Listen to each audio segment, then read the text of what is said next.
এই ফ্যামিলির পাশে একটা ছাদের মতন তারা দায়িত্ব মনে করে দাঁড়িয়েছে।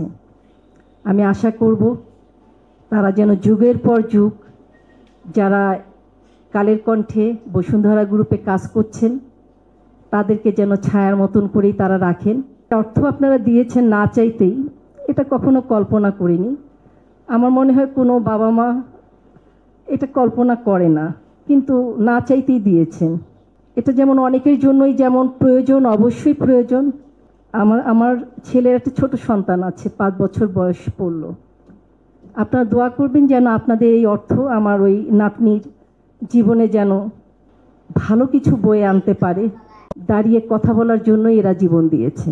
আমার ছেলে আমাকে সবসময় বলতো, আম্মু কিছু একটা ঘটে যাবে। মারা যাওয়ার ও আমার কাছ থেকে ও 10 তারিখে ঢাকায় চলে এসেছে, 19 তারিখেও মারা গিয়েছে। ও আমাকে অনেক কথাই বলেছে। যেদিন ও মারা গেল তখন দেখলাম যে অনেক কথাই ও হয়তো অনেক কিছু অনুধাবন করতে পেরেছে, অনেক কিছুই জেনেছে। কোনো একটা বিপ্লব ঘটছে। আমাকে বলেছে যে মা, আমি আমার দেশে যদি কোনো দিন বিপ্লব হয় আমি যেন রাজপথে বিপ্লবে মরে যেতে পারি। এই কথাটা যে এইভাবে সত্য হবে এটা আমি কখনোই কল্পনাই করতে পারিনি যে এইভাবেই ও জীবন দিবে। তো আজকে আমি সকল সাংবাদিক যে পরিবার আছে তাদের পক্ষ থেকে বসুন্ধরা গ্রুপকে আমি কৃতজ্ঞতা জানাই যে তারা এই ফ্যামিলির পাশে একটা ছাদের মতন তারা দায়িত্ব মনে করে দাঁড়িয়েছে। আমি আশা করব তারা যেন যুগের পর যুগ যারা কালের কণ্ঠে বসুন্ধরা গ্রুপে কাজ করছেন তাদেরকে যেন ছায়ার মতন করেই তারা রাখেন। তাদের সুখে দুঃখে আমি এখানে এসে অনেক গল্প শুনলাম যে বসুন্ধরা গ্রুপ কিভাবে সুখে দুঃখে একসঙ্গে সবাইকে নিয়ে চলতে চায়, এটা আমি জানতাম না। তা আমি আশা করব যে আমাদের পাশে আপনারা সব সময় থাকেন, আমাদের সুখ দুঃখ মাঝে মাঝে জানার চেষ্টা করবেন। আর আমি যেহেতু একজন শহীদের মা, পাশাপাশি একজন নারী উদ্যোক্তা এবং একজন সমাজকর্মী,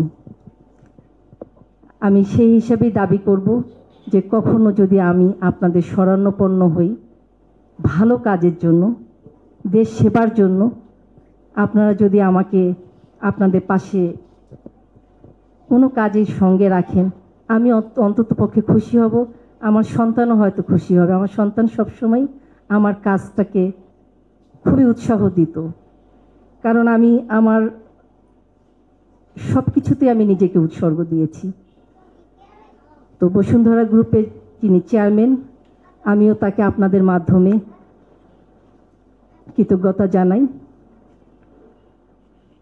আর আমার বা আমাদের সন্তানদের জন্য আপনারা সবাই দোয়া করবেন। মা হয়ে নাকি দোয়া চাইতে হয়, আমি জানি আপনারা দোয়া করেন, তারপরেও আপনারা দোয়া করবেন। আর যে অর্থ আপনারা দিয়েছেন না চাইতেই, এটা কখনো কল্পনা করিনি। আমার মনে হয় কোনো বাবা মা এটা কল্পনা করে না, কিন্তু না চাইতেই দিয়েছেন। এটা যেমন অনেকের জন্যই যেমন প্রয়োজন, অবশ্যই প্রয়োজন। আমার ছেলের একটা ছোট সন্তান আছে, 5 বছর বয়স পড়ল। আপনারা দোয়া করবেন যেন আপনাদের এই অর্থ আমার ওই নাতনির জীবনে যেন ভালো কিছু বয়ে আনতে পারে। এটা যেন তার জন্যই যেন উৎসর্গ থাকে। আমাকে আপনারা দায়িত্ব মনে করে দিয়েছেন একজন গার্জিয়ান হিসেবে, যেহেতু আমি দাদি। আমার ছেলে ব্রকেন ফ্যামিলির, তো ব্রকেন ফ্যামিলির ছেলে হওয়াতে, একজন ব্রকেন ফ্যামিলির মা হওয়াতে আমি আমার সন্তানকে খুব কষ্ট করে মানুষ করেছি। তো যেহেতু আমি পরবর্তীতে এই কথাগুলো আমি এই জন্য আপনারা সবাই এখানে সাংবাদিক মহলের, আমি যেহেতু নেক্সটে আমাকে দ্বিতীয় সংসারে আমি গিয়েছি, এই জায়গাটাতে আমার খুব হ্যাসেল, আমি খুব মানসিক একটা যন্ত্র। আপনাদের এই টাকাটা আমার কাছে একটা বোঝা যে আমি কবে আমার নাতনি বড় হবে তাকে আমি বুঝিয়ে দিব। কারণ টাকা থাকা যেমন ভালো তেমন খারাপ।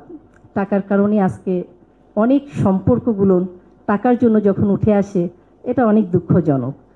তো আপনারা দোয়া করবেন আমি আপনাদের অর্থ আমার নাতনিকে আমি যেন সময় মতন বুঝিয়ে দিতে পারি। আমি চাইবো আপনারাও আমাকে মনিটরিং করবেন যেন আপনাদের অর্থটা আমার নাতনিকে সেই পর্যন্ত তুলে দিতে পারি।